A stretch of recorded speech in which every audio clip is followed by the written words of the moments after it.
விலங்குகள் ஈசரை காணும் பயணத்தில் ஈசர் விலங்குகள் தன்னை காண சிரமப்படுவதால் வழியில் தன் திருவுருவத்தை காண்பித்து அருளினார். மேலும் ஈசர் விலங்குகளிடம் அவர்களின் குறைகளை தான் அறிந்தேன் என்றும் ஒரு விலங்கு மற்றொரு விலங்கிற்கு இரையாவது ஏன் என்பதை உணர்த்தவும் ஆரம்பித்தார். அதில் அவைகளின் இந்த உணவுச் சங்கிலிக்கு நீங்களேதான் காரணம் என்றார்.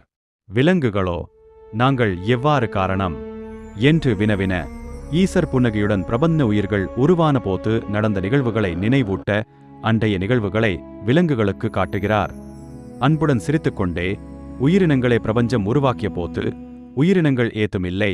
பல கோடி வருடங்கள் கழித்து இந்த பூமி பெருவெடிப்பின் மிக சிறிய துகளான சூரியனிடமிருந்து தனியாக பிரிந்தது. பிறகு வெப்பம் தணிந்து நீர் உருவானது. நீரை தொடர்ந்து தாவரங்கள் உருவாகியது. பிறகு இவற்றை ஆதாரமாக வைத்து இரண்டாவதாக தோன்றியதே உங்களை போன்ற இடம்பெயரும் உயிரினங்கள். இது பசி மற்றும் உயிர் வாழும் உள்ளுணர்வால் தூண்டப்படும் ஒரு இயற்கை நிகழ்வாகும். மேலும் இயற்கை அமைப்பே ஒரு பொருள் மற்றொரு பொருளை விழுங்கியே இப்பிரபஞ்சம் விரிவடைகிறது. உதாரணம் கருந்துளைகள். கருந்துளைகள் ஒவ்வொரு வளிமண்டலத்தின் மையத்திலும் இருப்பவை.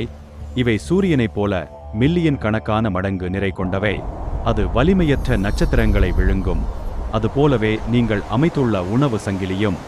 எனவே ஒரு விலங்கு மற்றொரு விலங்கை உண்பது என்பது பசி மற்றும் சூழலில் உயிர் வாழ்வதற்கான ஒரு பரிணாம தந்திரம். உங்களைப் போலவே தாவர உண்ணிகளும் அவைகள் தாவரங்களை உணவாக விழுங்குகின்றன. தாவரங்களும் உயிரினங்களே அவற்றை நீங்கள் உண்ணும் தாவர உண்ணிகள் உண்கின்றன. எனவே இயற்கை உங்களையும் தன்னைப் போலவே கட்டமைத்து உங்கள் சந்ததிகளையும் தன் வளத்தையும் காப்பாற்றி வருகிறது.